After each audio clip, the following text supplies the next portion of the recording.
Best index ETF और best index funds, वो आज आपको यहाँ पे बताने वाला हूँ। बहुत सर्च वीडियो रहता है यूट्यूब पे, लोगों को जानने का बहुत मन करता है 2025 के कौन से बेस्ट है।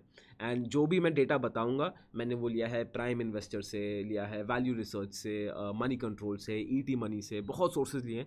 नीचे आपको डिस्क्रिप्शन में लिंक्स में सारे सोर्स मिल जाएंगे, please check them out yourself. और ये वीडियो स्पॉन्सर्ड बिल्कुल भी नहीं है, तो बिल्कुल भी आप टेंशन मत लेना कि ये ठीक होगा नहीं होगा, वट एवर सिचुएशन इज। मेरा काम सिंपल है, ये सारे इंडेक्स फंड्स और इंडेक्स ETFs को लिस्ट करूंगा, आपको दिखाऊंगा, so that you can decide which one is the best for you और आप कौन सा लेना चाहते हो। ठीक है, so let's start. This content is only for education purposes. We do not provide any buy or sell recommendations. Please do your own research before making an investment decision. All the companies mentioned in the content have. तो sir सबसे पहले आ जाते हैं active versus passive mutual funds में। और active mutual funds क्या होते हैं, एक्टिव फंड्स क्या होते हैं? बेसिकली जहाँ पे एक पोर्टफोलियो मैनेजर लगा हुआ है जो आपको टाइम कर रहा है मार्केट्स को कि आप खरीदूंगा बेचूंगा। पैसिव फंड्स क्या कि आपने डाला छोड़ दिया। एंड टाइम एंड अगेन ये हर बार प्रूव होता है कि passive funds are actually much better, expense ratio भी कम होता है, और मेन चीज़ performance is always higher than active mutual funds. मैं आपको पूरी स्टडी दिखाता हूँ and the facts will blow your mind. ये एंडिंग मार्च 2025, पिछले हमने 5 साल लिए, राइट? तो 2020, 21, 22, 23, 24, 25, एंडिंग मार्च 2025। अब दिखाते हैं यहाँ पे बड़ा इंटरेस्टिंग डेटा है। अब देखोगे 3 out of 10 actively managed mutual funds, equity mutual funds have not even beaten the benchmark in 5-year period. मतलब out of 293 equity schemes, only 100 have generated alpha. Alpha क्या होता है कि बेंचमार्क के ऊपर जब रिटर्न आई है, तो सपोज बेंचमार्क हैज परफॉर्म 13% क्या रिटर्न, राइट, 3 साल की, और आपकी फंड ने दे दी आपको 14.5% क्या रिटर्न 3 साल की, तो आपका अल्फा क्या हुआ 1.5% क्या का done, which is actually huge, right. आइए, तो आप देखेंगे एक्टिव म्यूचुअल फंड्स की success rate is 34%। As a matter of fact I will show you this also, this so interesting. यहाँ पे आप देखोगे 2 categories of active mutual fund that have done very well. Contra funds, contra funds basically वो funds होते हैं who do opposite to the market sentiment, right. तो जैसे अभी सब रेलवे और डिफेंस में कर रहे हैं तो ये रेलवे डिफेंस बेचेंगे और कोई और सेक्टर ले लेंगे। अभी सब अगर सोलर ले रहे हैं तो सोलर बेचेंगे, कोई और सेक्टर ले लेंगे, तो they play Contra. And dividend yield funds तो हमें पता है बड़ा डिविडेंड यील्ड फंड्स। उसके बाद एक और आते हैं वैल्यू फंड्स। वैल्यू फंड्स वो होते हैं basically you invest in those companies जो फंडामेंटली बहुत स्ट्रॉन्ग है बट अभी बड़े अच्छे प्राइस में मिल रही है। जैसे you can say Asian Paints right now, जैसे you can see Tata Motors की फंडामेंटल हिस्ट्री बड़ी तगड़ी है और प्राइस अच्छी मिल रही है, ठीक है। तो अब यहाँ देखोगे sir, Contra funds, dividend yield funds and value funds, ये जो 3 फंड्स है they have actually done very well. तो वैल्यू फंड्स में 11 out of 14 funds have done well. Dividend yield funds में 5 out of 6 funds have done very well. और इसमें आप देखोगे 4 out of 4 funds have done extremely well Contra fund में, तो it's excellent, right. अब आप नीचे आप ड्रॉप देखो सर, ये है win percentage. Sectoral funds 45%, ELSS 35%, focused fund 30%, multi cap 33%, flexi cap 22%, mid cap funds 21%, large cap mid cap funds, large mid cap 20%, large cap 15%, small caps 10%। It's abysmal. और बहुत लोग लगते हैं स्मॉल कैप फंड बहुत अच्छा कर रहे हैं, तो उसका एवरेज बैठता है 34%। सो पहला rule, always prefer passive funds. अब again is this a very simple answer? नहीं, इट ऑल्सो डिपेंड्स कि आप मार्केट्स में कितना इनटू हैं। आगे जाके मेरे हिसाब से ना पैसिव इन्वेस्टिंग, जब मैं पैसिव इन्वेस्टिंग मतलब index investing, would be like something आगे जाके 10-12 साल बाद कि it would be like investing in FD। कि आप ये करो तो जैसे आज के दिन में क्या है कि FD में इन्वेस्ट करा रहे यार, क्या अनएजुकेटेड हो गया, ऐसी बात हो जाती है कि इन्वेस्टिंग इन FD बाट, चाहे वो सही गलत वाली चीज़ है बट लोग पहले सर्च कर लेते हैं। तो मेरे हिसाब से ना आने वाले 5-6 सालों में ये ट्रेंड आ जाएगा। यहाँ पे यूल सी यूट्यूब में ये थंबनेल आपको दिख जाएंगे कि index investing is the new FD, right. Because with time होता क्या, और हर मार्केट होता है, जैसे जैसे US का मार्केट भी मेच्योर हुआ, राइट, ज़्यादा रिटेल पार्टिसिपेशन बढ़ी वहाँ पे, वहाँ की जो इंडेक्स रिटर्न US की जो 12-13 तक आती थी, अब आती 3-4, 2-3 पे तो रही है, राइट। सेंसेक्स की आप देखोगे हमारी रिटर्न 17-18% क्या अगर, ठीक है, 21% तक क्या अगर रिटर्न रही है। अब गिरते गिरते गिरते गिरते गिरते अब रिटर्न 12-13% भी आ रही है, और आगे जाके और कम होगी। बिकॉज है क्या, जितने ज़्यादा रिटेल इन्वेस्टर्स मार्केट में आ जाएंगे तो सेम चीज़ महंगी हो जाएगी ना। यही 10 रुपये की चीज़ है, इसको खरीदने वाले पहले थे 100 लोग, अब हैं 10 लाख लोग, 10 लाख से ज़्यादा हो गया, 1 लाख लोग हैं, तो इसकी इनहेरेंट प्राइस ज़्यादा हो जाएगी। बिकॉज सप्लाई तो लिमिटेड रहेगी और सब खरीदना चाहेंगे, इसकी इनहेरेंट प्राइस ज़्यादा। तो आप देखो स्टॉक मार्केट में इन्फ्लेशन आ जाएगा, अगर मैं आपको ऐसा समझाऊँ तो और वो अभी भी दिख रहा है। तो यू विल सी कि अब आज के दिन if you want to buy fundamentally good stock, यार 1000 रुपये के नीचे तो कोई बात ही नहीं है। और पहले जब I remember when it was in 2011-12 ना, 1000 रुपए का स्टॉक खरीदना, मतलब कि भाई 1000 रुपए का स्टॉक खरीद रहे हो, वो बात हो जाती थी। मतलब रिलायंस 500 400 600 700 800 आ जाते थे, एंड 1000 रुपए was crazy, right. MRF, I remember, was 10,000 people thinking, भाई it's abysmal, how is 10,000 rupees MRF, कौन खरीदेगा, how can somebody buy one stock of 10,000।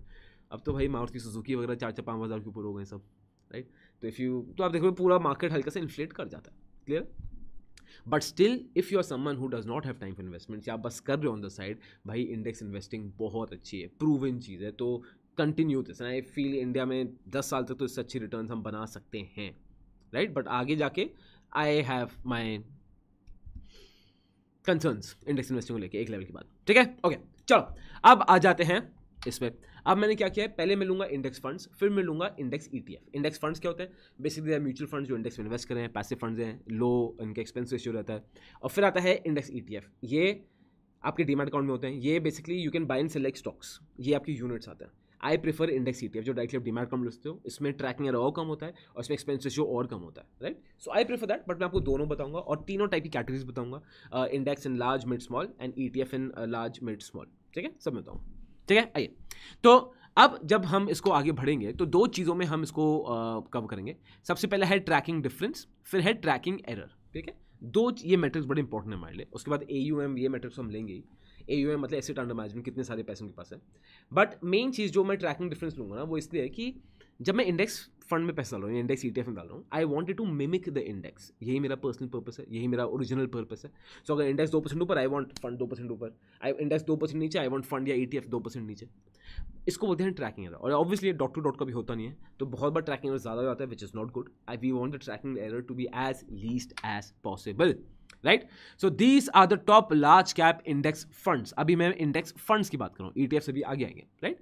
You will see SBI, SGFC, Nifty, then sorry SGFC, BSE, फिर ICICI Prudential Nifty, Motilal Oswal Nifty 50, Navi Nifty 50। ये मैंने लिया है tracking error. I have taken expense ratio, of course जितना सस्ता होता better है, and then I have taken AUM। 3 major metrics for ETFs, right. अगर इन सब मेट्रिक्स को मैं रैंक करूंगा और मैं देखूंगा ऑन एवरेज कौन सब में खरा उतर रहा है, वो है UTI Nifty 50 index fund and ICICI Prudential Nifty 50 index fund.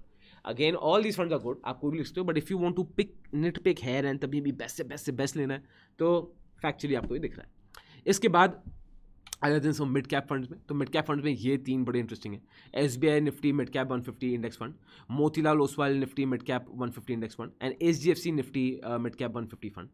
यहाँ पे आप देखेंगे, इनको दोबारा रैंक कर रहा हूँ मैं, and you will find that Motilal Oswal Nifty 50 mid cap index fund is the best as of now in metrics में। Again very very very close, ठीक है। उसके बाद आ जाते हैं सर हम स्मॉल कैप इंडेक्स फंड्स में। तो you will see these are the index funds, मैंने ले रखा है। एंड सबसे बेस्ट अगर मैं देखना चाहूँगा तो आ जाएगा SBI Nifty small cap index 50 और second SGFC Nifty small cap index 50, right. These would be the top choices. But अगर आप देखो ग्रो का and SGFC Nifty small cap, Groww Nifty small cap 250, Bandhan Nifty small cap 250, they are not very bad, they are very close behind self, ठीक है, done.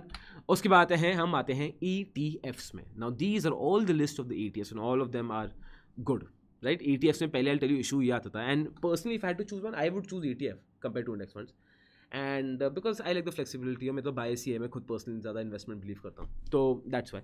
And if you have the discipline, ETF is much better, सस्ता भी पड़ता है। But ETF है ना, पहले ना एक मैंने कंसर्न होता था कि यार अगर मैं पहले, अगर 5 साल पहले की बात है, बस ETF खरीदूंगा बहुत सारे तो भाई बेच नहीं पाऊंगा, लिक्विडिटी नहीं है मार्केट में, इतना खरीदेगा कौन। मतलब कितनी बार ऐसा होता था कि ETF बड़ी क्वांटिटी में बेचो तो वो प्राइस बड़ी नीचे आ जाती थी, मतलब 3-4% प्राइस का डिफरेंस बैठ जाता था, बिकॉज वो 3-4 ज़्यादा बोल दिया, मैं 1.5-2% प्राइस का डिफरेंस बैठ जाता था, बिकॉज वो इतना नीचे खिंच जाता था प्राइस, वो सैलरी बायर ही नहीं होता था बड़ी क्वांटिटी का, राइट। सो अब वो इशू नहीं आता है। अब मैं देखता हूँ कि भाई ETF में अच्छी खासी तगड़ी वॉल्यूम है। And other thing that you can do if you want to invest in index ETF ना, सिर्फ एक मत लो, 3-4 इंडेक्स ETF ले लो, ठीक है। इंडेक्स फंड्स की मैं बात कर रहा हूँ, सिर्फ एक इंडेक्स फंड मत लो, 3-4 ले लो, डिफरेंस तो बड़ा मिनिमल है। एंड आपका रिस्क, वैसे वो जो रिस्क ऑलरेडी बहुत मिनिमल है वो भी आप मिटिगेट कर देते हो। So I would say you can pick the top 3। मतलब मैं तो ऐसे ही करता हूँ, मैं ETF सिर्फ एक ETF नहीं, हर कैटेगरी 2-3 ETF चूज करता हूँ, ठीक है। आइए, तो as you can see this is the list of ETFs। यहाँ पे अगर आप इनको रैंक करोगे ETFs को, तो आप देखोगे ICICI Prudential Nifty 50 ETF and ICICI Prudential BSE Sensex ETF, these are the ranked very good, मतलब and again very close fight है, ठीक है, इन सब मैट्रिक्स में। उसके बाद आता है best mid cap index fund. तो आप देखते हो all of them are very decent. यहाँ पे मैं लिस्ट रखी है Nippon India Nifty 50, Mirae Nifty 50 mid, MO mid cap 100, Kotak Nifty 50 mid, SGFC Nifty 50 mid, LIC Nifty 50 mid, right. So all of these are very closely link together. तो आप यहाँ अगर देखोगे तो you will say you can से that Mirae is performing very good, इनका काफ़ी minimal आ रहा है, राइट। देन आप देखोगे Kotak is also not bad, decent, right. And SGFC is very good, and if इसका ये 0 है tracking error, which is brilliant, right? So these are also doing well. उसके बाद अगर आप उठाना चाहो small cap for passive investor, so these two funds are doing very well. ये है ETF, sorry, SGFC Nifty 250 ETF and MO Motilal Oswal Nifty small ETF. So these funds are also doing very well. इनके expenses जो अच्छा है सब बढ़िया है, but इसके लिए मेरे पास बोनस भी है, ठीक है। और बोनस अगर अभी तक देख रहे हो तो आई वुड रियली अप्रिशिएट आप एक लाइक करो और कमेंट करो, वीडियो के एंगेजमेंट बढ़ाओ। We want this to reach to as many people as possible. अब हम काफ़ी इंटरेस्टिंग कंटेंट आने वाले हैं। As a matter of fact अब मैं थोड़ा सा I don't to spoil it for you, आप देखना, ठीक है। तो if you think it's worth it तो you can subscribe to channel, आपके लिए फ्री है, बट हमें काफ़ी हेल्प और मोटिवेशन मिलती है उससे। अब बात आ जाते हैं, आपको टेल यू बोनस। एक और चीज़ होती है that are the strategy indices, ठीक है।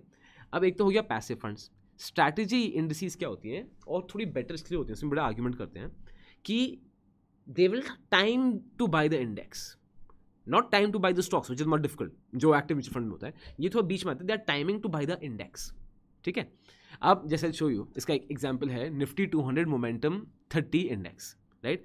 अगेन उसके पहले आपको लगे ये वीडियो स्पॉन्सर्ड नहीं है, कुछ होगा हमारे चैनल पे स्पॉन्सर्ड तो मैं आपको क्लियरली हमेशा बताता था और बताता रहूँगा, राइट। ये मैं इसलिए बता रहा हूँ, आई नो जो व्यूअर्स हैं वो तो उनको पता ही है, बट जो नए हैं they can have a doubt, that's why मैं उनको क्लियरिफाई कर रहा हूँ। आप एकदम नॉन बायस तरीके से देखिए इसको, ठीक है। फिर है निफ्टी 200 मोमेंटम 30 इंडेक्स, ठीक है। तो निफ्टी 200 मोमेंटम 30 क्या है, मोमेंटम बेस्ड इन्वेस्टिंग में they want to invest more, but as a matter of fact last year इनकी -9.75% रिटर्न नहीं है, निफ्टी ने दिया है 10.5% रिटर्न।